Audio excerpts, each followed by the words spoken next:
So పరిశుద్ధాత్ముని పని ఏంటి? ఇంకొక పని ఏంటంటే పరిశుద్ధాత్ముడంట ప్రతి ఒక్క బిలీవర్లో ఉన్నాడు. ఎవరెవరైతే యేసు ప్రభు అని ఒప్పుకుంటున్నారో, ఆయన తిరిగి 3వ దినం లేచాడని ఎవరెవరైతే విశ్వసిస్తున్నారో వారందరిలో పరిశుద్ధాత్మ దేవుడు నివసిస్తున్నాడు. కాబట్టి పరిశుద్ధాత్ముడు వచ్చి మొట్టమొదటి పని చేసేది ఏంటి అంటే నిన్ను నన్ను, అంటే నువ్వు ఒకవేళ విశ్వాసమైతే ఆయన నిన్ను సర్వసత్యంలోకి నడిపిస్తాడంట. హల్లెలూయా! ఆయన పని అది.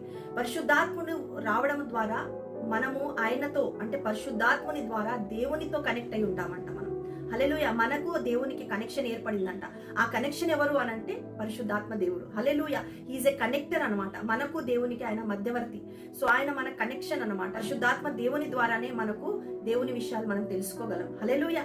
సో ఆయన పరిశుద్ధాత్మ దేవుడు వచ్చి మనల్ని సర్వసత్యంలోకి నడిపిస్తాడు. పరిశుద్ధాత్ముడు మనము వాక్యం చదివినప్పుడు మరి he will reveal you deeper things అంట. ఆయన మనకు రెవల్యూషన్ నాలెడ్జ్ ఇస్తాడంట. పరిశుద్ధాత్మ ద్వారా మనము వాక్యం చదివినప్పుడు రెవల్యూషన్ నాలెడ్జ్ ఇస్తాడు. Through Holy Spirit God is connected to you and మీ.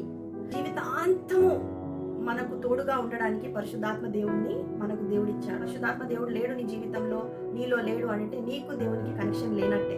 ఎందుకంటే మన పూర్వీకులు పాపం చేసినప్పుడు మరి మనకు దేవునికి ఉన్న సంబంధం పోయింది. సో యేసు ప్రభు వారు మరణించి తిరిగి లేచి పరిశుద్ధాత్మని ద్వారా మనకు దేవునితో సంబంధం ఏర్పరచాడంట. హల్లెలూయా అంట. మనం వాక్యం చదువుతుండగా లోతైన విషయాలను మనకు బోధిస్తాడంట.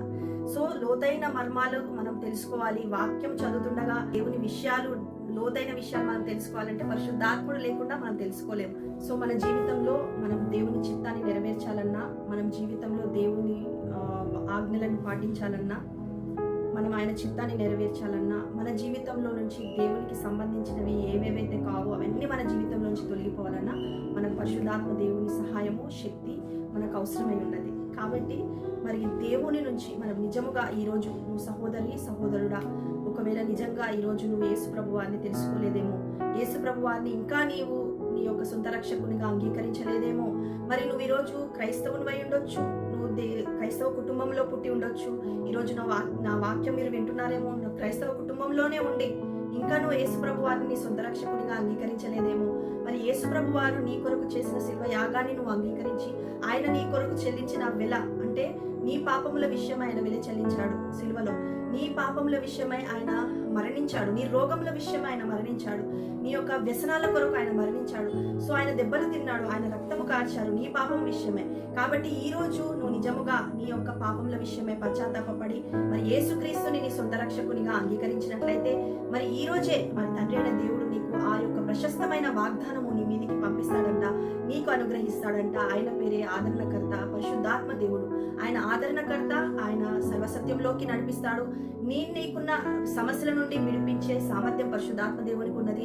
నీకున్న రోగము నుండి నిన్ను స్వస్థత పరిచేది ఆయనకు సామర్థ్యం ఉంది. రోగము నుండి నిన్ను సపరేట్ చేస్తాడంట, రోగమును స్వస్థపరుస్తాడంట, నీ యొక్క సమస్యల నుంచి నిన్ను విడిపిస్తాడంట. నీ యొక్క చింతలు, బాధలు, కష్టాల నుండి మరి నువ్వు ఎలా బయటికి రావాలో అని పరిష్కారం కూడా ఆ పరిశుద్ధాత్మ దేవుడే నీకు ఇస్తాడు. కాబట్టి నువ్వు ప్రశస్తమైన దేవుని యొక్క వాగ్దానము, మరి దేవుని యొక్క వాగ్దానము నీ మీదికి రావాలన్నా, పరిశుద్ధాత్మ దేవుడు నీలోకి రావాలంటే ఈ రోజు నువ్వు నీ పాపముల విషయమే పశ్చాత్తాపపడి యేసు ప్రభువే నిజమైన దేవుడు అని తెలుసుకొని ఆయన తప్ప వేరొక దేవుడు లేడని, ఆయననే నీ పాపములకు వెల చెల్లించాడని, నీ పాపముల కొరకు మరణించి నీకు నిత్య జీవం అనే వరాన్ని, నిత్య జీవం అనేది కూడా వరమే అండి, అది మన వల్ల కాదు, మనము సంపాదించుకోలేము. పరలోక రాజ్యంలో మనం స్థానం సంపాదించుకోలేదు, అది ఒక వరమే. అది యేసుక్రీస్తు ప్రభు వారి వలననే మనకు సాధ్యము. ఆయన చేసిన శిల్వ యాగాన్ని అంగీకరిస్తేనే తప్ప మనము నిత్య జీవం అనే వరాన్ని పొందుకోలేము.